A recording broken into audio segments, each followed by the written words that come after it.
Hi, everyone. Thanks for joining me today on my weekly Facebook Live series. Today, we're going to talk about the 3 steps to avoid burnout. And if you don't know me, I'm Caroline Castrillon. I'm the founder of Corporate Escape Artists, and I help people escape their 9 to 5 jobs so they can find fulfillment working for themselves. So, 3 steps to avoid burnout. We've all experienced those feelings of stress and overwhelm when we're overworked. But does that mean you're actually experiencing what they call burnout?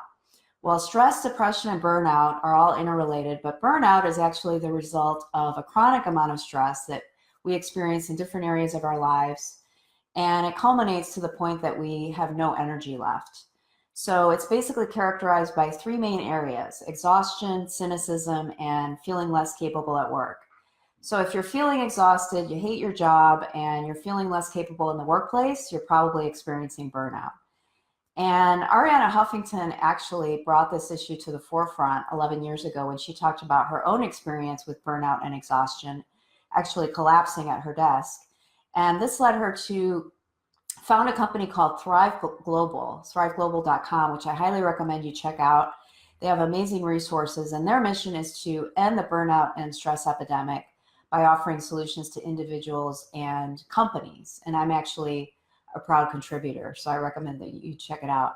But what most people don't realize is that there's 3 types of burnout. The first type, and the one that we think of most often, is called overwhelm burnout. That's the one that affects about 15% of professionals. The second type of burnout is called under challenged burnout. This is the one where people feel under challenged, undervalued. They don't feel like there's opportunities to grow professionally in their workplace. And so basically, they just disengage from work and avoid projects and responsibility altogether. And then the last type is neglect burnout. This is a subset of people that feel helpless, they feel incompetent, and they just feel like they can't keep up with the demands of their workplace. So, how do we deal with burnout? What are the 3 steps to avoid it? Well, I call it the 3 R's. And the first one is recognize. You want to recognize the signs. The second one is reverse. You want to reverse the damage. And the third is resilience. You want to build resilience so you can avoid burnout in the future. So how do you recognize the signs? Well, there's 5 main signs that I'm going to share with you today. The first one is diminished physical energy. That's the most obvious. The second one is lowered immunity to illness. So people with burnout tend to get sick more often, and that's why they tend to be more absent from work. There's also emotional exhaustion. You tend to withdraw from personal relationships, and you feel an increase in pessimism. So you just feel like you're in this rut and you can't get out of it.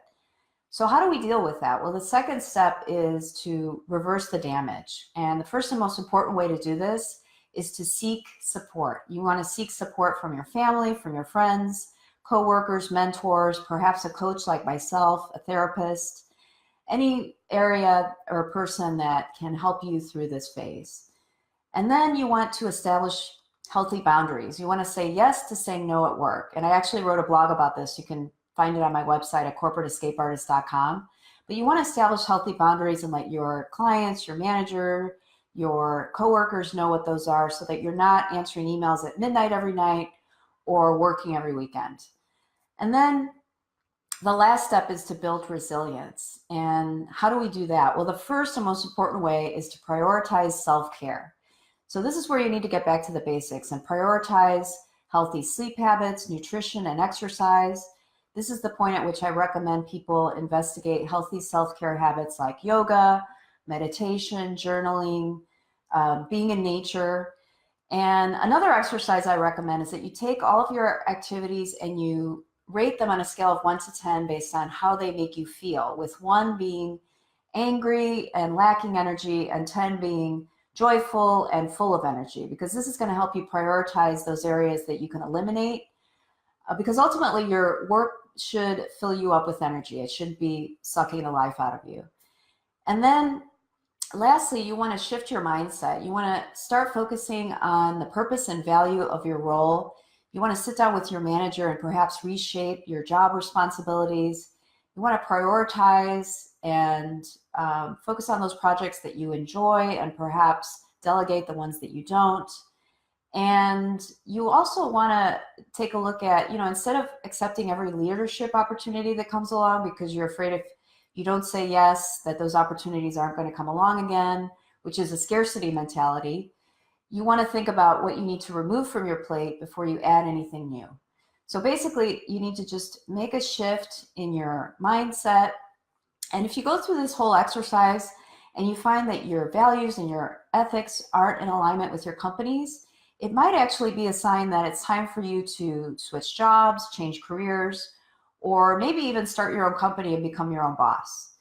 So the most important thing is don't let burnout get the best of you. Instead, just recognize the signs early and then develop the resilience that you need to avoid it in the future. So I hope this information was helpful. I have more information on this topic about burnout on my blog at corporateescapeartist.com, so please check that out. I'm on Facebook Live every Wednesday at 12 o'clock Central talking about all topics related to entrepreneurship and taking the leap, so you can find me there. And until then, I will see you soon. Thanks for joining, everybody.